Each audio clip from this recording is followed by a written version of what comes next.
Hockey town, going down to hockey town, whoa, whoa. Hockey town, take me down to hockey town, yeah, yeah, yeah. Hello, hockey fans. The Minnesota Hockey Connection is on the air. I'm Kenny Gallagher, along with Jerry Burrow, and we're going to talk Minnesota hockey for the next half hour. And Jerry, I was down in Key West, Key Largo, and I drove into Key West and saw the southernmost hockey rink. Didn't get a chance to really look at it other than I came up to an intersection and I saw this sign. It said southernmost hockey rink, and I saw boards. So when does it freeze over? But I can't imagine there was any ice there. I don't know if it's a roller set up for roller hockey or boot hockey, but That might be a good rollerblade. yeah. Yeah. And, That's funny. But it's good to be back because when you're down in Key West, in that area, you don't pay a lot of attention to what's going on in the television. So, and another thing I discovered that I'm not too fond of is that you're on that East Coast time, that Eastern time zone. Yeah. And that Wild Dallas game that went past midnight, well, it's 1 a.m. down there. Huh. And so it's tough to It's stay up. pretty late. Even Saturday Night Live comes on at 11:30, so you're not. I don't know how they do it down there, but I didn't get to see a lot of hockey. But the hockey that I did see, I was really impressed with the play of Mikko Koivu. Now I don't know if that is because Zach Parise and Thomas Vanek weren't on the ice during this playoff run, but he showed me something. He He had a couple of good games, I thought. Well, I thought Granlund impressed me more, but he didn't Well, score I don't know points. what games you were watching, but I thought the playoffs. I thought he was giving it Michelle all. Granlund? Yeah. I'm sorry, Michael Granlund? Oh, you're a funny guy. That Florida sun really got to you. So, yeah, the Wild went to 6 games with the Dallas Stars, our former Minnesota North Stars. Yeah. And you still hate the Dallas team because of that, don't you? Always will. Always will. Yeah. So Norm does whatever. Yes, he still does suck. But I'll tell you what, Dallas is a good team. They got a lot of big players, I mean, size-wise. And a lot of people are saying, oh, we didn't have Parise, but they didn't have one of their top players through the whole series. Seguin? Yep. Seguin. Yeah. Yeah. Tyler. And he's one of the top scorers in the National Hockey League. And I tell you what, it was just a crazy series, I thought. The first game of the series, we lost 4-0. We didn't show up at all. And then the next game, I thought we played a lot better, and it was 2-1. Yeah. And then the third game, we come back home. So we're behind 2-0 in the series. And Dallas scores. The first 2 goals of the game. Yeah. 2-0. But I thought, after about 7-8 minutes, we took over. We were relentless. We were every player was skating. It was a team game. It was amazing. Well, where was this the first all year, really? Well, I'm glad that you wrote this down because Chris Porter scores with less than a minute to play. Right. In the first period, and a now bad it's 2-1. angle, I thought. I mean, and then look at this Pominville again within the final minute of the second period, right? And now we've got a lead, right? And then it was our best game by far. Wild go on to win Game 3 5-3, and then Dallas wins Game 4 3-2. And we didn't play that bad there. And this game here, I had to turn off the TV because it was late. And it was just, I didn't think that Minnesota would necessarily even win the game, right, being down. And lo and behold, Mikko Koivu. Okay, there's your Koivu. Give him credit there. Game-tying goal. Right. And then in overtime, Koivu gets the game winner. Huge win for the Wild in Dallas. Right. So now we're coming back home. Home rink advantage. We've been pretty good on these 6 games, when we need to win in that. I'll tell you what. It was pathetic. Pathetic? First 2 periods, We didn't. They should have stayed in the locker room. Minnesota did not show up at all the first I two didn't get to periods. see the game, but why is that, Jerry? I don't know. These are pros. They get paid, and it was an embarrassment. Well, they're pros in the playoffs to boot. But it's just crazy to see these hockey players play the way they did. In front of the hometown fans. Right. I mean, they're booing. Here's the thing, and I've noticed this. This has kind of been a routine that the Wild have gotten into. They have good stretches on the road, whatever, the playoffs. They win a big game, and then they come home and there's this horrible letdown. Why is that? I don't know. It's a mindset. You know, it's very hard in this league, with the parity, to play 60 minutes of just great hockey. But I'll tell you what, you can at least show up and be competitive. And they didn't show up for 2 periods. So people are saying, okay, we're behind 4-0, but we came back. It was 4-3, and then they got a fluke goal to make it 5-3, and we scored another one. I think a lot of people are saying that they were not showing it, but we scored another goal, but they called it off. That didn't go over the goal line, they're saying, but who knows? No, you're talking about the Niederreiter? Yes. You know, I got to tell you, if you watch that play, that's a goal. But here's the thing. The player for Dallas, Demers, Yep. he grabs the puck. Right, that's a penalty. That's a penalty shot. Shot. Right. Was that ever in the discussion? Because I didn't see this until replays the next day. We had discussion on that up in the press box. After showing it, they're showing the replay and that, hey, what is he doing with his hand over the puck like that, But here's the thing. A lot of people say, we came back and we gave them a good game. BS. They should have showed up that first period. This would never happen, and we would have beat them that game. Well, look and at we would have even been game one. We would have been playing tonight. Interesting, Jerry, that we would be playing. Had we won the series, we'd be playing the St. Louis Blues, who beat Chicago last night to advance. And what happened last season? We beat St. Louis in the playoffs. Actually, the Wild have done well against St. Louis. Regular season games that we did well this year. I think we match up well with St. Louis. I do too. And I'll tell you what, St. Louis, I give them credit for hanging in there last night with Chicago, because that was a great series they had, and it was like different games during the game. See, one team's take off in the beginning, and then another team comes back, and then it was just great hockey. I mean, never ending in that, and hitting, and it was just great hockey. Yeah. And hey, hats off to St. Louis. Now they get Dallas, and each team has a Minnesota player. David Backus, the captain of St. Louis, is playing the assistant captain.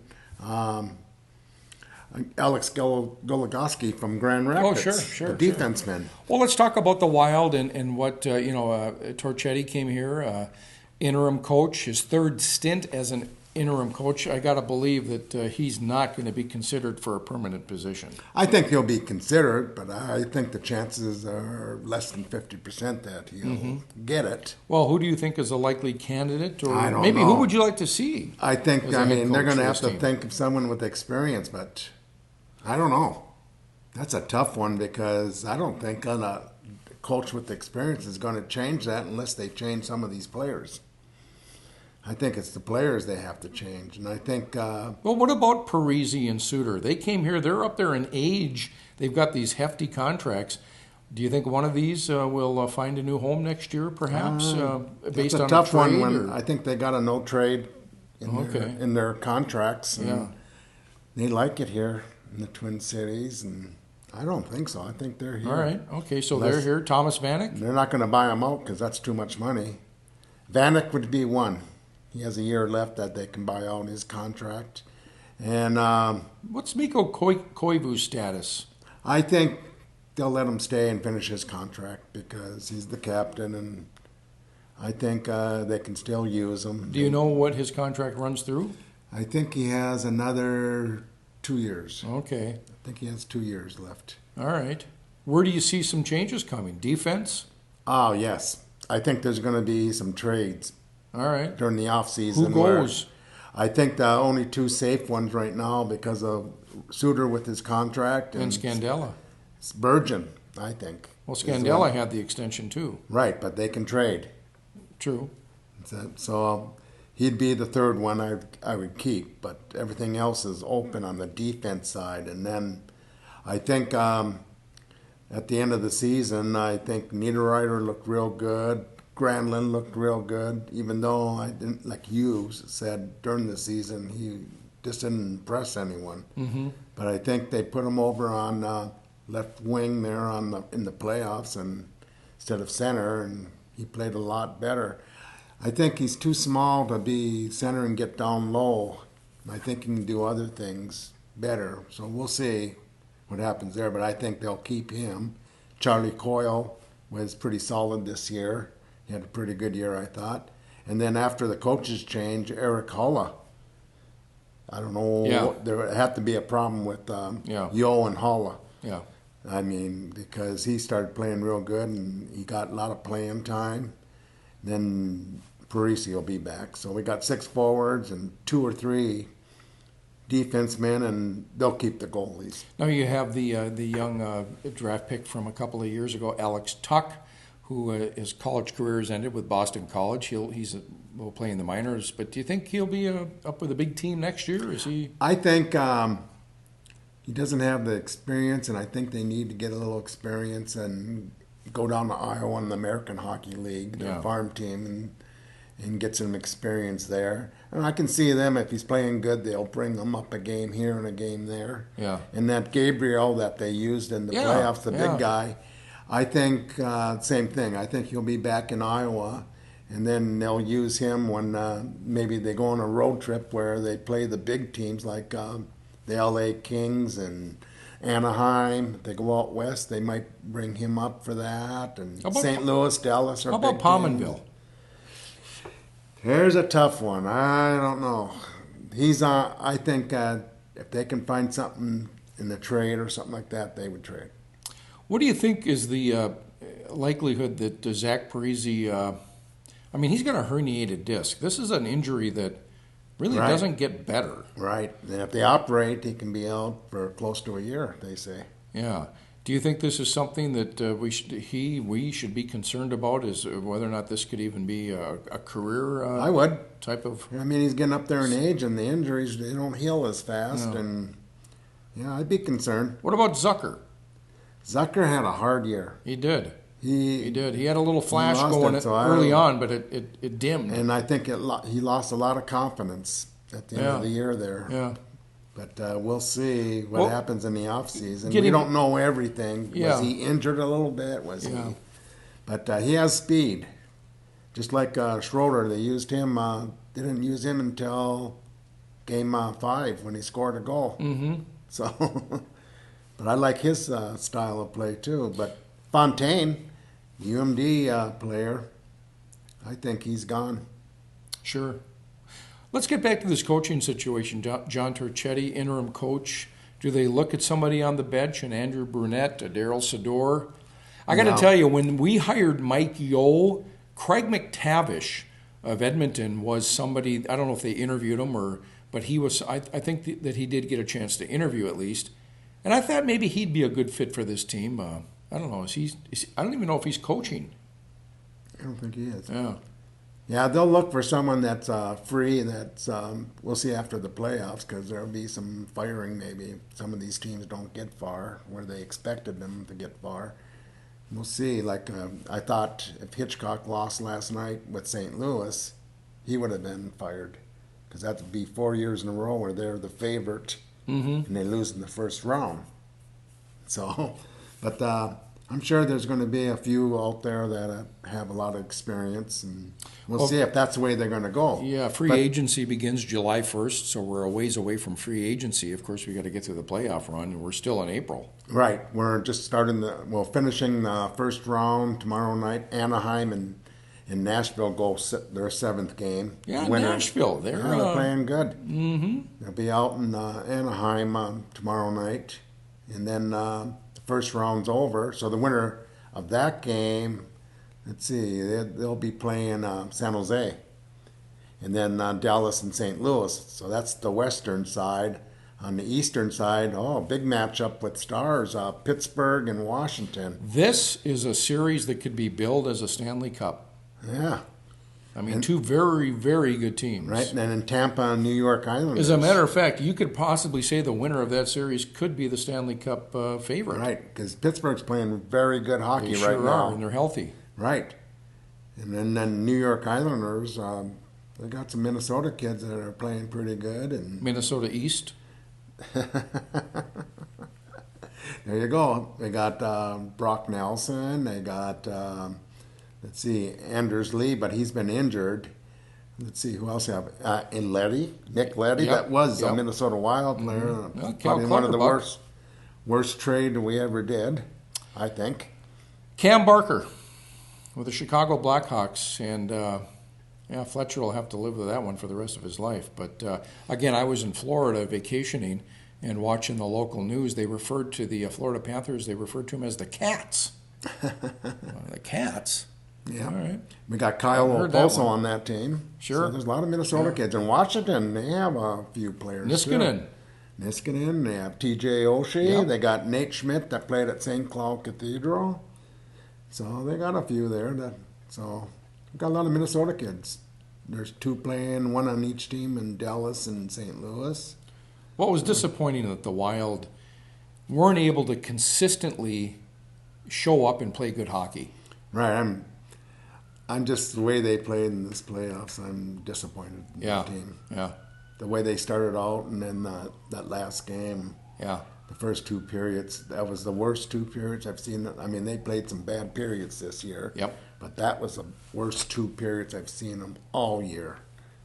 And And that's so And then unacceptable. and then they played the best period they played all year in that third period. That doesn't make sense to me. Yeah, the consistency isn't there, and you've got to play your best hockey this time of the year. I don't know, is the Why do you- desire to Why do you win need there? a boot in your butt to Yeah. get going? Yeah. I mean, you should be out there. This is the sixth game. You're in front of your home fans, and to play with no fire in you, no desire to check, skate, fight Well, for the maybe puck. this is more than just players and head coach. Maybe this goes up to general manager and Fletcher. Wow, you could. I always like it when they say his job is safe, and then a week later they fire him, just like his job was safe, Fletcher said, and all of a sudden 3 days later he's out. Well, you got to wonder what Leopold, will do here, and whether or not, Fletcher. He's frustrated. I look over the rail and I see Yeah. his private box there, and he's Sure. watching on TV, but I can see he's nervous Yeah. and that when things happen. And every time Dallas scored, I looked, it's not good. And his sons are just sitting there like, oh my God, Well, the Minnesota Wild eliminated from the playoffs. We wait till next October to see what they can do next season. But the Minnesota Wilderness, they're still playing. Yep. But they got a big series with probably the best team in the North American Hockey League. Plus, they got to go up there. to Fairbanks. Yeah. So Now, will they play all the games up there just because of travel? It looks like they'll have to play all three up there. It's a best of five. Yeah. So they can be done after. And those up there. games will be played 29th and 30th? I think Friday, Saturday, and Sunday. Okay. Yeah, because then they'll come back here. If they win one game, then they have to come back here and play a game the following Friday. But then if they get through this series, then the week after that, I think it's 12th, 13th, 14th, 5th, something like that. But it's Thursday, Friday, Saturday, Sunday.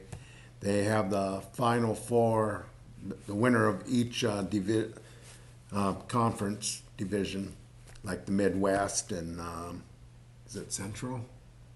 And then they have East, and they got South. Mm-hmm. So all four winners of these things go to Edina, and they'll play the best out of three. And then they'll have just a one-game final, which is kind of weird, but just that's the way they're doing it. Yeah. I think having it in Edina and having four teams in there, I think that it's kind of cool. I'll go Wilderness. Hey, what about this under-18 team that won a championship? Oh, you mean the one in the world? Yeah. They didn't win the championship. They won. They got the bronze. Oh, is that okay? Okay, I Yeah. thought they. They lost to Finland in the semis, Oh, okay, but 4-2. But then they kicked Canada's Canada, butt. but they beat. Okay, well, Yeah. beating Canada is kind of like a championship. Oh yeah, they wanted them in the championship, and then they Yeah. lost too. Then, so Sweden beat Oh, them. okay. So Oh, they lost to Sweden yeah, eventually. but yeah, that was. They got a lot of Minnesota kids. Kiefer Bellows, Joey Anderson. They got some other kids on there. And Kiefer, what's his? He's going to Boston U. Really? Yeah, How did that work out? yeah. He committed there right after he my. left Edina early. Now he's a Minnesota native. Right. Yeah. Played at Edina High School when they won the championship. Yeah. Boston U, huh? Yep. All right. So Boston U's getting some good recruits, and then then Joey Anderson will be coming to UMD this year. He got a lot of points in that tournament, so I'm looking forward to see him. Mm-hmm. I think he'll be a good third liner for the team because they're going to be pretty loaded with forwards. Everyone's coming back. You know, they didn't lose too much at forwards. Cameron Nisi. Yeah. And they lost him. They'll miss a little bit there in Farley. But Yeah. outside of that, Yeah. but I think they're replaceable. So I think they got a lot of good forwards coming back, and they'll miss Walensky at D, Oh, big time. but they got a lot of D coming back, and I think the biggest problem UMD or mystery will be at goaltending. You bet it will be. And they got two hunters fighting I think will be fighting for that starting job. Hunter Shepard, that was goalie of the year, senior goalie of the year. He's from Grand Rapids, and he plays out in Bismarck in the North American Hockey League. Let's see if I have it in. Yeah, in 50 games this year, he only allowed 1.90 goals and save percentage of 9.926, so that's not bad. Well, when you said two hunters, I thought you meant Denfeld, and I was trying to think to myself, And there's Hunter Miska.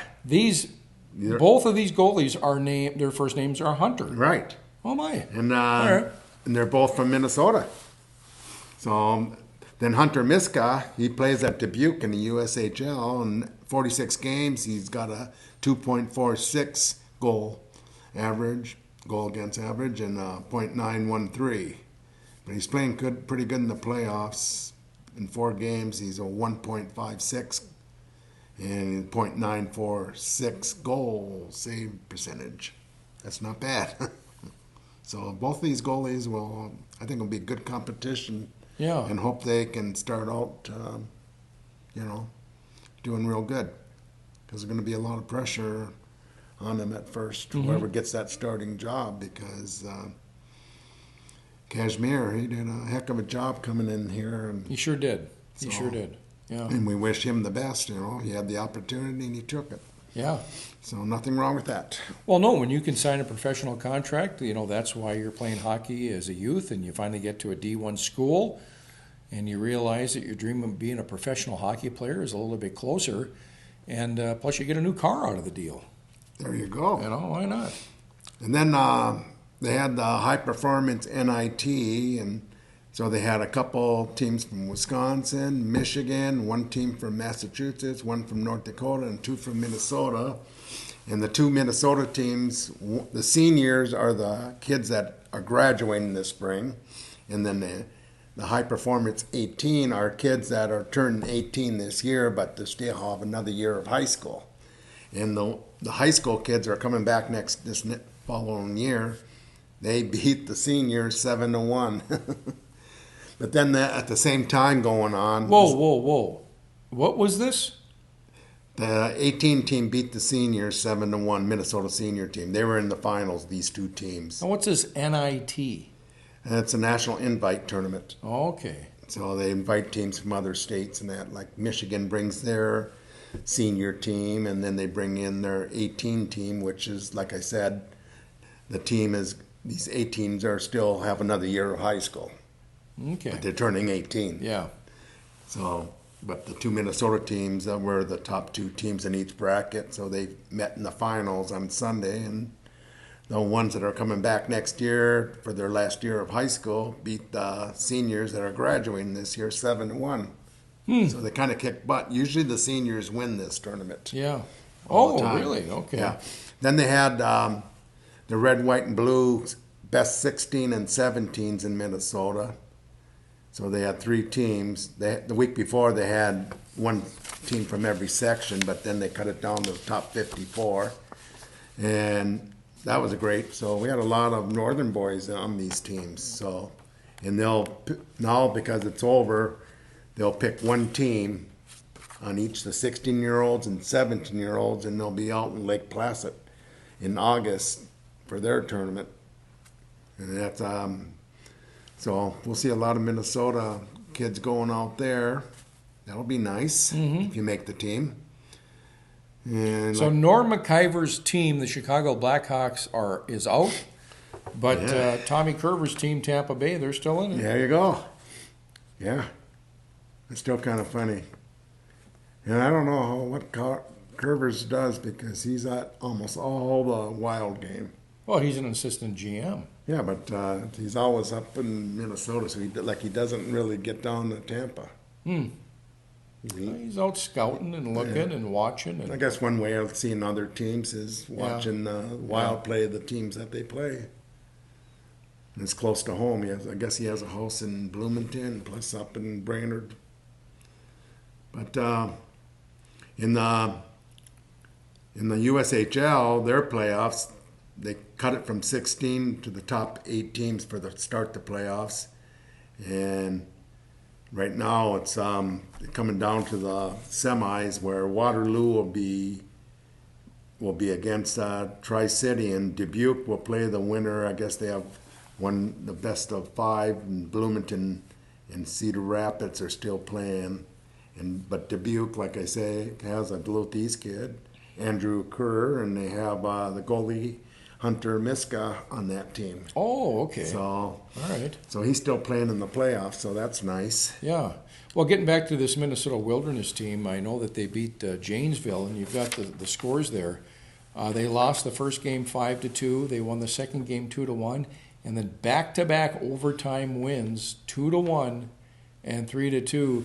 They're kind of doing what they did last year when they went to the Cup and won it, the Robertson Cup, that is.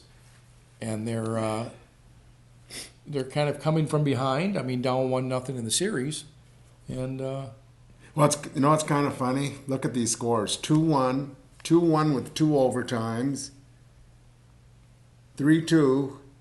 It's just crazy. How low of scoring Yeah. it is. And then, but a lot of people don't know this, but Janesville has one of the best goalies in juniors that's going to Michigan, Jack LaFontaine. He's recruited by Michigan, but he's one heck of a goalie. is he related to that LaFontaine that played in the NHL? I don't think so. Yeah. But you never know. There's always a connection 7 True. degree down. True. Well, the Minnesota, are we at the end here? Or? Yeah. Okay, the Minnesota Hockey Connection, you can find us online, mnhockeyconnection.com, and our Facebook page, find us on Facebook and like us there. The Minnesota Hockey Connection is produced at Public Access Television, PACT-TV in City Hall. We do thank the staff at PACT-TV as well. And Jerry, what are we going to do? Another show and then call it a season? Yeah, let's do All right. one more and call it a season. Maybe what we'll do is get our Minnesota All-Star teams from high school, juniors, college, and pro. I like that idea. We'll make a little All-Star thing. All right. So, Good. yeah. Well, with that, we'll be back here next week to do it again. And in the meantime, catch as much hockey as you can that's left on the TV. Any hockey at a local rink? Well, Amsoil? we might have it a week later. Heritage? We might have it a week later.